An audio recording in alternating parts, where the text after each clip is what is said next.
غور کریں، چشمے تصور میں لائیں کہ یہ تو ہے حضور غوث پاک کی شان، اور ہم حضور غوث پاک کے ماننے والے وہ ہیں کہ جن کا دین سے دور دور کا بھی واسطہ اور تعلق کوئی نہیں۔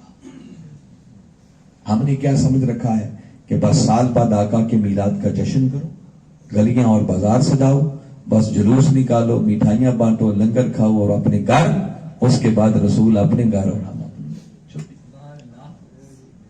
اور جس مقصد کے لیے کملی والے آقا صلی اللہ علیہ وسلم تشریف لائے تاکہ اس امت کو اس نبی کی سیرت ملے، دین اسلام ملے، آج اس دین کو اور سیرت کو ہم نے پس پشت ڈال دیا۔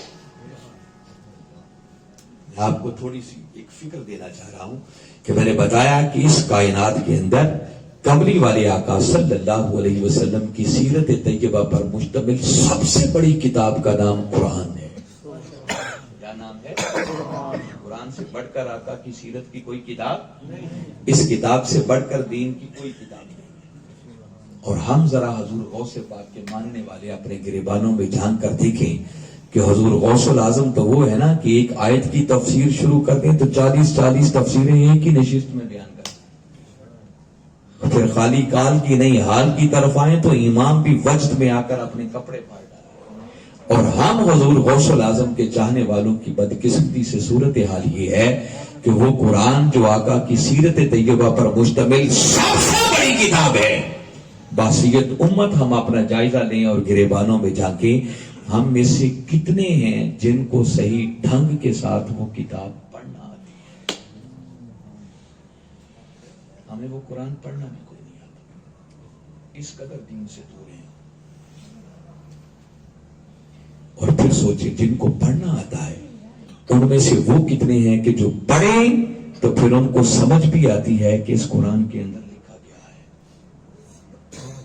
میں صحیح کہہ رہا ہوں کہ غلط کہہ رہا ہوں؟ تو مجھے بتائیں جس امت کو، جس قوم کو وہ کتاب پڑھنا کوئی نہیں آتی، جن کو سمجھ کوئی نہیں اس قرآن کے اندر لکھا گیا ہے، تو انہوں نے عمل خاک کرنا ہے، کیا عمل کریں گے؟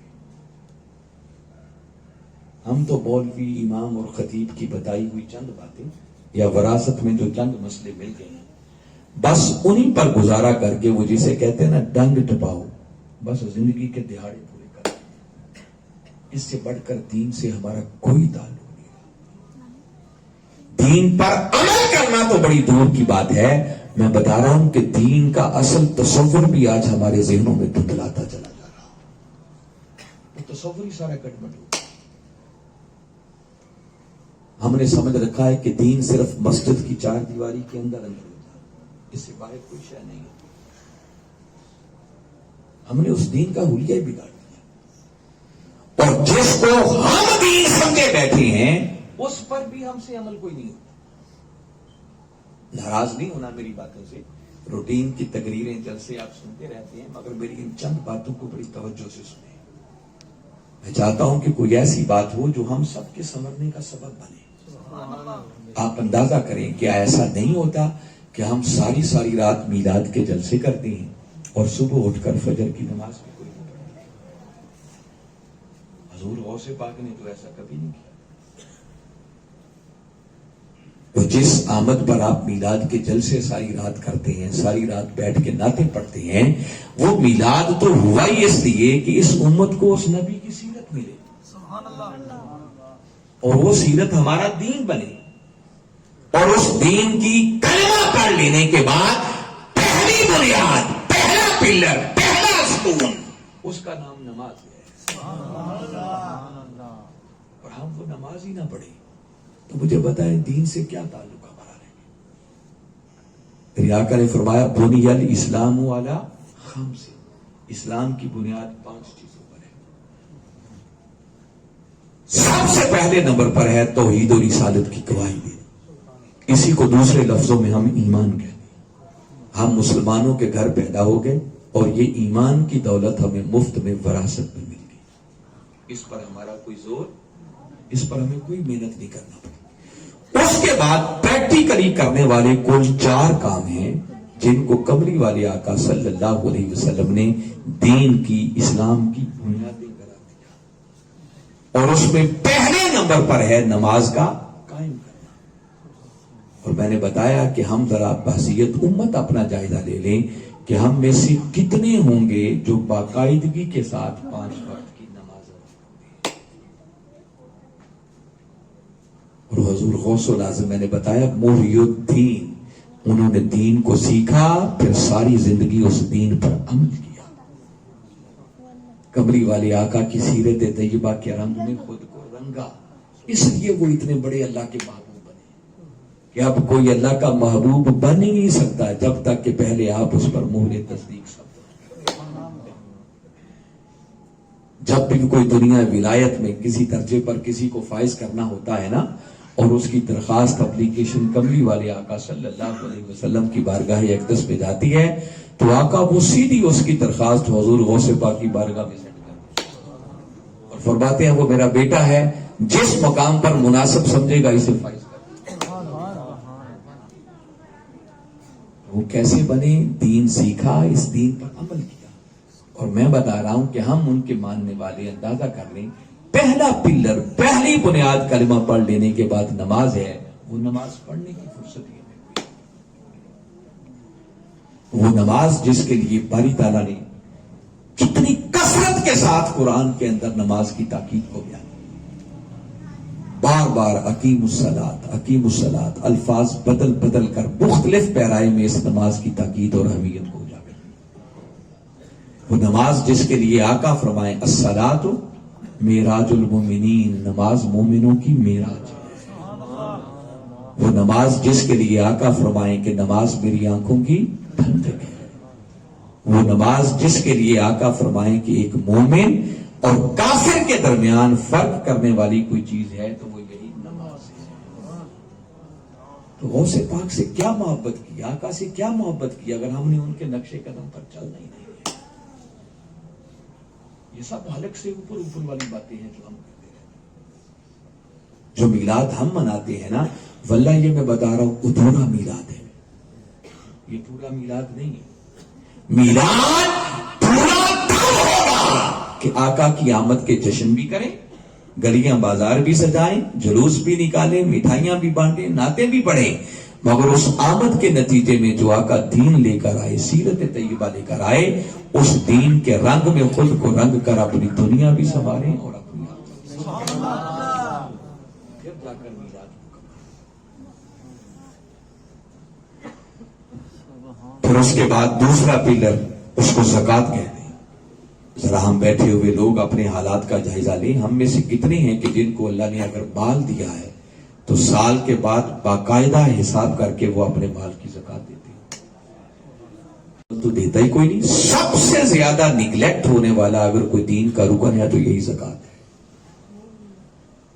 اول دیتے ہی کوئی نہیں ہے، کوئی دے دے تو وہ بھی اندازے سے چلو اتنی نکال دو، دے دو، اور جو دیتے ہیں وہ دے کر بھی دوسروں پر احسان کرتے ہیں کہ ہم نے دیا ہے۔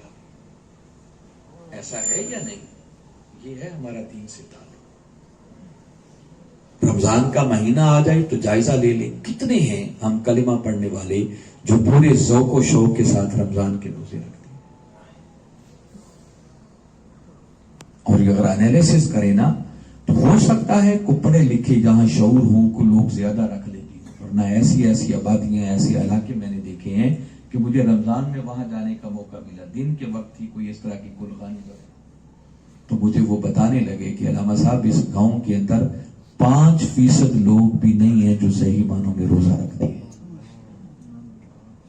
انہوں نے کہا اس کا نظارہ آپ ابھی کریں گے، ابھی یہ محفل ہوئی ہے، محفل ختم ہونے کے بعد جتنے یہ سینکڑوں لوگ آئے ہوئے ہیں سب کے لیے کھانا تیار ہے، اور رمضان کا مہینہ، نمازی ہم کوئی نہ پڑھیں، زکوٰۃ ہم کوئی نہ دیں، روزے ہم کوئی نہ رکھیں، حج کی فکر ہمیں کوئی نہ ہو، والدین کا ادب ہم کوئی نہ کریں، پڑوسی ہم سے تنگ ہو، جھوٹ بولیں، دھوکہ کریں، فراڈ کریں، اور سال کے بعد میلاد کا ایک جلسہ کر کے اور حضور غوث پاک کا عرس کر کے سمجھیں کہ بس بیڑا ہی پار۔ یہ بہت بڑا مغالطہ ہے جو ہمارے یہاں آ گیا، اس مغالطے کو دور کرنے کی ضرورت ہے۔ بیڑے پار ایسے کوئی نہیں ہوں گے، بیڑے پار صحیح معنوں میں انہی کے ہوں گے جو محبت بھی کریں، اور محبت تو کامل ہوتی تب ہے جب کوئی محب خود کو محبوب کے رنگ میں رنگ لیتا۔ قرآن تو زور دے رہا ہے. میں نے بتا دیا کہ اس وقت تک کوئی محبوب بنتا ہی نہیں ہے جب تک کہ خود کو آقا کی سیرت کے رنگ میں رنگتا نہیں ہے. اس لیے میں آپ لوگوں کو سنیوں کو بتانا چاہ رہا ہوں کہ اگر کوئی مغالطہ ہے تو اسے دور کریں. خالی میلاد منانے سے کوئی بیڑا پار نہیں ہوگا. یہ کوئی غلط فہمی ہے کہیں سے. میلاد آپ کو یہ تو نہیں کہتا کہ نماز کوئی نہیں پڑھنی, زکوٰۃ کوئی نہیں دینی, روزہ کوئی نہیں رکھنا. اور میں حیران ہوتا ہوں, سچی بات ہے, میں غور سے سن رہا ہوتا ہوں جب کوئی ثنا خان نعت پڑھتا ہے یا اس کے بعد منقبت پڑھتا ہے, ہم کبھی غور نہیں کرتے کہ ہم کیا کیا رہے ہیں اور ہماری حالت کیا ہے, کیفیت کیا ہے ہماری. میں نے دیکھا ہے کہ اکثر ثنا خان, ان کی ثنا خوانی مکمل نہیں ہوتی جب تک وہ علی کی منقبت نہ پڑھے, نواسہ رسول کی شان بیان نہ کر لے. ہوتا ہے نا ایسا. اور پھر بڑی بڑی منقبتیں پڑھی جاتی ہیں. ہم سے بڑھ کر علی والا کوئی نہیں ہے. جو علی والا ہو گیا جنت اسی کی ہے. پڑھتی ہے نا بہت بہت کچھ کلام پڑھے جاتے ہیں. تو مجھے بتائیں, خالی منقبتیں پڑھنے سے تو علی والا کوئی نہیں ہو جاتا. کبھی سوچیں ہمارا علی سے تعلق کیا ہے. علی تو وہ ہیں جن کی شان یہ تھی کہ گھوڑے پر سوار ہوتے, ایک رکاب میں پاؤں رکھتے, الحمد سے قرآن کی تلاوت شروع کرتے, اور دوسری رکاب میں پاؤں جانے سے پہلے پہلے والناس تک ختم کرتے. اور ہم کیسے علی کے ماننے والے ہیں, 6 مہینے گزر جائیں قرآن کی زیارت بھی نصیب نہ. ہمارا رشتہ کیا ہے, تعلق کیا ہے. علی تو وہ ہیں جن کے لیے آقا فرمائے القرآن مع علی و علی مع القرآن. قرآن علی کے ساتھ ہے اور علی قرآن کے ساتھ ہے. اور فرمایا یہ کبھی جدا نہیں ہوں, ساتھ رہیں گے حتیٰ کہ قیامت والے دن حوض کوثر پر بھی آئیں گے تو علی اور قرآن. نعرے تکبیر, نعرے رسالت, نعرے حیدری, شان اولیاء. یہ ہے ان لوگوں کی سیرت کردار. اور وہ قرآن جو ہمیں پڑھنا ہی کوئی نہیں آتا صحیح ڈھنگ کے ساتھ, وہ چند صورتیں بھی صحیح تلفظ کے ساتھ نہیں آتی جو ہم نے ہر روز نماز میں پڑھنا. اور علی کے لاڈلے تو وہ ہیں کہ سر تن سے جدا ہے, نیزے کی نوک پر سوار ہے, پھر ہونٹوں پر قرآن کی آیات کی تلاوت.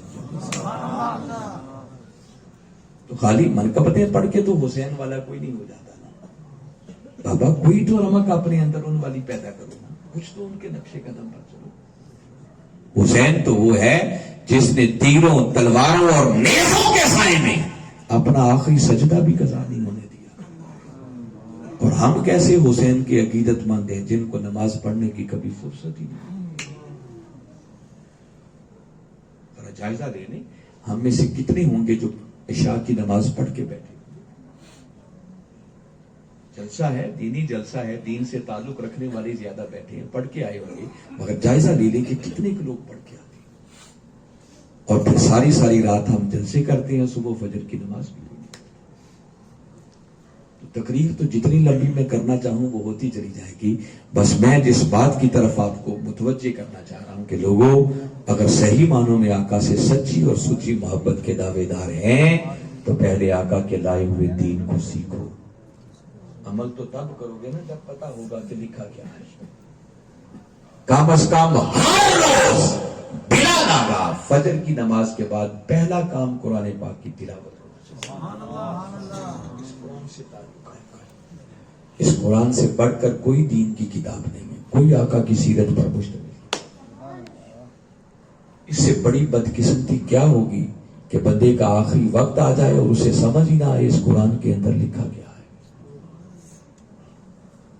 حضور شیخ الاسلام فرماتے ہیں کہ کتنے لوگ ہیں جو اس دنیا کی حقیقی لذتیں چکھے بغیر ہی اس دنیا سے چلے جاتے ہیں. جن لذتوں کے پیچھے ہم مارے پھرتے ہیں نا, یہ لذتیں نہیں. اس دنیا میں بھی بڑی لذتیں اللہ نے رکھی مگر ہم نے کبھی وہ چکھ کر نہیں دیکھی. میں آپ کو سادہ سی ایک بات بتاتا ہوں, دیکھیں نا, وہ بھی تو کوئی لذت ہی ہوگی. ہمیں تو عصر کی 4 رکعتیں پڑھنا بھی مشکل ہے, اور کچھ لوگ وہ ہیں کہ جن کی ایک سجدے کے اندر ہی پوری رات بیت جاتی ہے. اور یہ زبانی کلامی باتیں نہیں ہیں, یہ قرآن بیان کرتا ہے. سورہ فرقان کو پڑھے، باری تعالیٰ نے خود فرمایا والذین یبیتون لربہم سجدا وقیاما، فرمایا میرے بندے ایسے بھی ہیں کہ جن کی ساری ساری رات کبھی سجدے میں بیت جاتی ہے، کبھی قیام میں بیت جاتی ہے۔ سیدہ کائنات فاطمہ الزہرا سلام اللہ علیہا سردیوں کی طویل راتیں ہوتی، اپنے مولا کے حضور جب عبادت کے لیے حاضر ہوتی نا تو ایک ہی سجدہ اتنا لمبا ہوتا کہ مؤذن صبح فجر کی اذان کہہ دیتا۔ جب اذان کی آواز کانوں میں پڑتی تو ایک سارت آہ بھر کر سجدے سے سر اٹھاتی اور عرض کرتی مولا تو نے کتنی چھوٹی راتیں بنائی ہیں کہ تیری فاطمہ جی بھر کے ایک سجدہ بھی ادا نہیں کر سکتی۔ اور میں کبھی کبھی سوچتا ہوں کہ وہ لوگ جن کی ساری ساری رات ایک سجدے میں بیت جاتی کیسے بیتتی، یہ نا غور کرنے کی بات ہے۔ ہمارے لیے تو 4 رکعتیں عصر کی پڑھنا بھی مشکل ہے، تو پڑھتے نہیں، پڑھیں تو دل ہی نہیں لگتا اس میں۔ اور کہاں وہ لوگ کہ ایک سجدہ کریں اور سردیوں کی راتیں بیت جائیں اور پتہ نہیں۔ جواب کوئی نہیں ہے، ایک ہی بات سمجھ میں آتی ہے کہ ادھر سر سجدے میں جاتا ہوگا تو کوئی نہ کوئی پیکر حسن تو نظروں کے سامنے آتا ہوگا، اسی حسن سے تو پردے اٹھتے ہوں گے اور وہ اس حسن کے تکنے میں اس قدر مستغرق ہو جاتے ہوں گے کہ پھر راتوں کے بیتنے کا بھی پتہ۔ یہ لذتیں ہم نے چکھی نہیں ہیں، اس لیے ہمارا دل نہیں لگتا۔ میرے آقا نے ایسے نہیں فرمایا کہ نماز مومنوں کی معراج ہے، کچھ تو معراج ہوتی ہے نا آخر نماز کے اندر، بشرطے کہ کوئی اس لذت کو چکھنا چاہے۔ یہ وہ لذتیں ہیں جن کو چکھے بغیر ہی کتنے لوگ دنیا سے چلے جاتے ہیں، اور بڑی بڑی لذتیں اللہ نے واللہ یہ رکھی ہیں، بشرطے کہ کسی کو سمجھ آ جائے۔ تو میں بتا رہا ہوں کہ آقا اسی دین کو لے کر آئے، یہی دین سکھانے کے لیے آئے، یہ دین اسلام جس کو اسلام کہتے ہیں وہ کیا ہے؟ اسلام ایک مکمل ضابطۂ حیات ہے، نہ ہمیں اس دین کی سمجھ، نہ اس پر ہم نے عمل کرنا ہے تو لذت کیا ہے؟ میں بس اینڈ کر رہا ہوں، بس یہ مطلب کی بات آپ کو کہہ رہا ہوں کہ ایک کام تو یہ کریں کہ ہر روز اپنے دن کا آغاز قرآن پاک کی تلاوت سے کریں۔ سبحان اللہ۔ اور میرے خیال کے اندر اگر ایک رکوع بھی آپ پڑھے نا تو ایک رکوع پڑھنے میں 3 منٹ سے زیادہ وقت نہیں لگتا، جو بڑا اٹک اٹک کے بھی پڑھتا ہوگا 5 منٹ لگ جاتے ہیں۔ ایک رکوع میں ذرا انداز کریں کتنے حروف ہوتے ہیں، اور میرے آقا نے فرمایا جو قرآن پڑھے گا ایک ایک حرف کے بدلے 10 نیکیاں، تو کم از کم دن کا آغاز ایک رکوع پڑھ کے نیکیوں کے بیلنس سے شروع کریں، آغاز تو مثبت ہو نا، اور پھر خالی نیکیوں پر دھیان نہ رکھیں بلکہ پھر اس کو ترجمے کے ساتھ پڑھیں، اس کی ڈیپتھ اور گہرائی میں اتر کر غور کریں کہ یہاں باری تعالیٰ نے مجھے زندگی گزارنے کے لیے حکم کیا دیا، وہ مولا راضی کس بات سے ہوتا ہے، ناراض کس بات سے ہوتا ہے، اور یہ کوئی مشکل نہیں ہے۔ آپ آغاز کریں، آپ ایک ایک قدم اٹھائیں گے اللہ 100 قدموں کی برکتیں ڈالتا ہے۔ خود کہتا ہے وَلَقَدْ يَسَّرْنَا الْقُرْآنَ لِلذِّكْرِ فَهَلْ مِن مُدَّكِرٍ، ہم نے نصیحت کے لیے اس قرآن کو بڑا ہی آسان کر دیا، کوئی ہے جو اس سے نصیحت حاصل کرنا چاہے؟ آپ قدم تو بڑھائیں، چلیں تو صحیح، کھولیں تو صحیح، ترجمے کے ساتھ پڑھیں۔ اور اس صدی کا شاہکار ترجمہ وقت کے مجدد حضور شیخ الاسلام پروفیسر ڈاکٹر محمد طاہر القادری مدظ اللہ العالی کا لکھا ہوا ترجمہ عرفان القرآن، اتنا آسان، اتنا سلیس، اتنا با محاورہ، آپ ترجمہ پڑھیں قرآن آپ کے من میں اترتا جائے۔ سبحان اللہ۔ یا پڑھیں گے تو آپ کو سمجھ آئے گی اس ترجمے کی چاشنی کیا ہے۔ کملی والے آقا کی محبت اور عشق میں ڈوب کر لکھا ہوا ترجمہ، تفسیری شان کا حامل ترجمہ، وہ ترجمے وہ باتیں جو کئی تفسیریں پڑھ کے بندے کو ملتی ہیں نا، حضور شیخ الاسلام نے وہ اپنے ترجمے کے اندر ساری باتیں سمجھی۔ یہ حضور غوث پاک کا خاص فیض ہے۔ اور ابھی 12 ربیع الاول کی رات جو آپ نے خوشخبری سنائی، اللہ اور اس کے رسول صلی اللہ علیہ وسلم کا کرم ہوا اور حضور شیخ الاسلام نے 28 جلدوں پر مشتمل قرآن کی تفسیر کا کام بھی مکمل کر دیا۔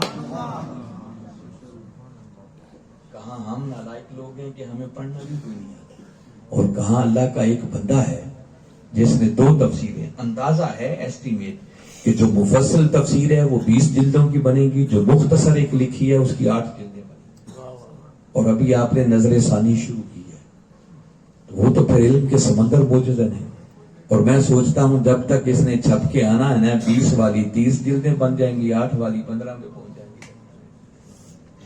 اور مختصر ایسے نہیں ہے کہ مفصل میں سے نکال کے خلاصہ بنا دیا، نہیں، وہ جو مختصر ہے وہ ایک الگ پیٹرن پر نئی تفسیر لکھی ہے۔ گرم ہو جائے تو یوں پھنس لیتے ہیں۔ اور میں تو سادہ سا آپ کو بتا رہا ہوں، مجھے آپ نے کیا سننا یا علماء کو کیا سننا، میں تو سچی بات ہے ان کے شاگردوں کے جوڑوں میں بھی بیٹھنے کے قابل نہیں ہوں۔ کبھی ڈائریکٹ اس وقت کے مجدد کو سنو، وقت کے شیخ الاسلام کو سنو، روز روز طاہر القادری پیدا نہیں، اور ان کو سننا آج کے دور میں کوئی مشکل نہیں رہا، سب سے آسان کام ان کو سننا۔ ہر شخص کے ہاتھ میں موبائل ٹیلی فون ہے، ہم فضول بیہودہ لغو چیزیں دیکھ کر بھی وقت برباد کرتے ہیں نا۔ کوئی آپ کا زور نہیں لگنا، رات کو بستر پر لیٹے لیٹے آپ یوٹیوب پہ جائیں، صرف لکھیں ڈاکٹر طاہر القادری، اس مرد کلندر کے 1000 خطابات آپ کے سامنے کھل جائیں گے۔ اتنے خطابات کھل جائیں گے کہ اگر کوئی شخص آج سے ہر روز ان کا نیا خطاب سننا شروع کرے، بندے کی زندگی ختم ہو سکتی ہے، اس مرد کلندر کے خطابات ختم نہیں ہو سکتے۔ ان خطابات کے اندر کوئی چٹکلے نہیں ہوں گے، کوئی لطیفے نہیں ہوں گے، کوئی دوڑے مائیے نہیں ہوں گے، یا قرآن کی بات ہوگی یا رسول کے فرمان کی بات ہوگی۔ آپ کو سمجھ آئے گی دین کیا ہے، دین کے تقاضے کیا ہیں، ہمارے کیا فرائض بنتے ہیں، اللہ کی بندگی کسے کہتے ہیں، رسول کی غلامی کسے کہتے ہیں۔ جب سنیں گے تو آپ پر دین کے دروازے کھلتے چلے جائیں۔ اس مرد کلندر کو سننا شروع کریں، ایک قرآن کے ساتھ اپنا تعلق قائم کریں، اور پھر ہر روز 5 وقت کی نماز کو اپنا معمول بنائیں۔ لوگوں اس میں سستی مت کرو، نماز کے بغیر کوئی چارہ نہیں۔ یہ آغاز ہے، پہلا پلر ہے، اگر پہلا ستون ہی آپ نے گرا دیا تو اسلام کی عمارت کس پہ کھڑی کریں؟ اللہ نے مال دیا ہے تو زکوٰۃ ضرور دو، رمضان کا مہینہ آ جائے ذوق و شوق کے روزے رکھو۔ اور میں اللہ کی قسم کھا کے بتا رہا ہوں، آقا کے لائے ہوئے دین پر عمل کریں، خدا کی قسم آپ کا کچھ نہیں بگڑے گا۔ آپ نماز کو معمول بنائیں، آپ کی زندگی میں ایک نظم آ جائے گا، آپ کی زندگی میں حسن آ جائے گا۔ اس کو ایکسپیرینس کریں۔ آپ کبھی غور کریں نا، صرف 5 وقت جب انسان دن میں وضو ہی کرتا ہے، اس وضو کی کتنی برکات اس کو ملتی ہے۔ ہر وقت وہ اسی خیال میں رہتا ہے، نماز کا ٹائم ہونا، اس کا ہر کام ایک نظم کے اندر آ جائے گا، اور اس وضو کی ایک برکت اللہ آپ کو وہ نور عطا کرے گا کہ جو نور پھر آپ کے چہرے سے نظر آئے گا۔ اور یاد رکھیں، نور خالی گورے رنگ کو نہیں کہتے، نور وہ تھا جو بلال حبشی کے کالے رنگ میں بھی چمکتا تھا۔ اس نور کی ایک اپنی شان ہے، یہ چہرہ بہت ساری چیزوں کی عکاسی کرتا ہے۔ اور پھر قیامت والے دن جی وضو کرنے والے کو جو اس کے اعضاء ہوں گے، میرے آقا نے فرمایا وہ چمک رہے ہوں گے، ان سے نور نکل رہا۔ آپ زکوٰۃ دے کر دیکھیں، آپ کا مال کم نہیں ہوگا۔ بس ہم نالائق لوگ ہیں نا، اللہ اور اس کے رسول کے وعدوں پر یقین نہیں رہا۔ آپ پوری خلوص نیت کے ساتھ مال کی زکوٰۃ نکالیں، اللہ آپ کو وہاں سے عطا کرے گا جو آپ کے وہاں ایسے رزق کے دروازے کھلتے ہیں۔ روزے رکھنے سے بندہ بیمار نہیں ہوتا، آپ پوری دیانتداری سے روزے رکھیں، اس روزے کے صدقے اللہ آپ کی ہزاروں بیماریاں ختم کر دیں۔ پتہ جتنا دین پر عمل کرتے چلے جائیں گے، آپ کی ذات ایک سراپا کرامت بن جائے گی۔ میں بتا رہا ہوں، آپ خود محسوس کریں گے کوئی چینج آ رہی ہے، کوئی تبدیلی آ رہی ہے۔ اور جب اللہ کے محبوب بن جائیں گے تو پھر محبوب کو کوئی محب کمی تو نہیں چھوڑتا،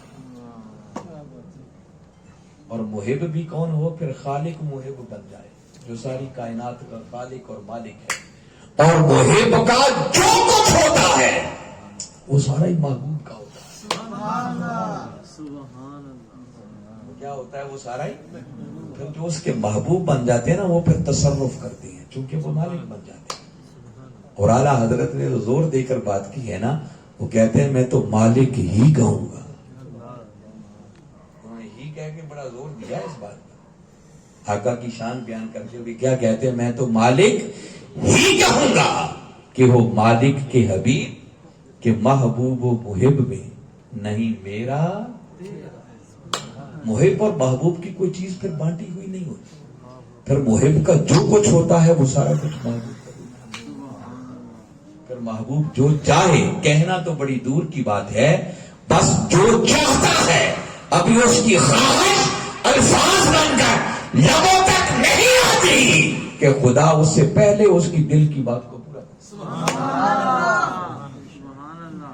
لَهُم مَّا يَشَاءُونَ عِندَ رَبِّهِمْ, پھر وہ جو کچھ چاہتے ہیں وہی اپنے رب سے پاتے ہیں. چاہنے کا تعلق دل سے ہے, ان کو کہنے کی بھی ضرورت نہیں پڑتی. وہ لمبے چوڑے ورد وظیفے نہیں کرنے پڑتے, بس پھر خواہش دل میں پیدا ہوتی ہے, اللہ ویسے ہی کر دیتا.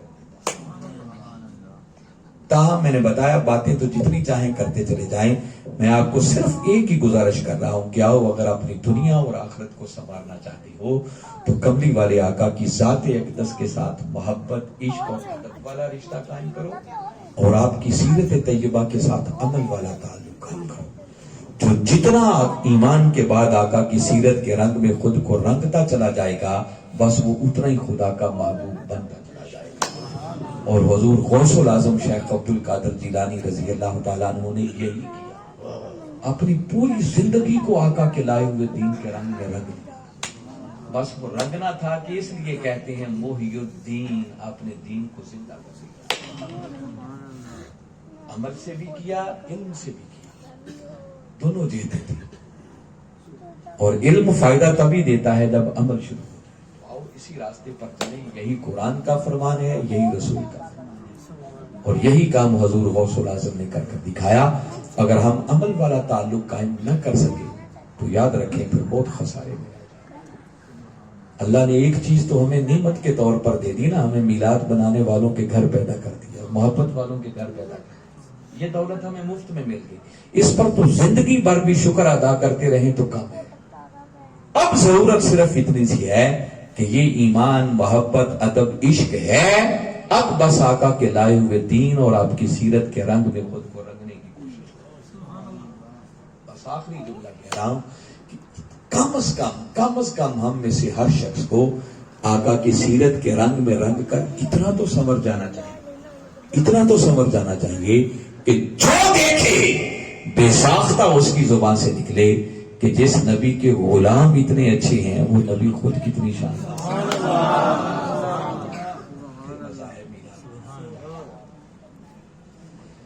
بارے دیگر جملہ منتسبین کو دل کی گہرائیوں سے مبارکباد.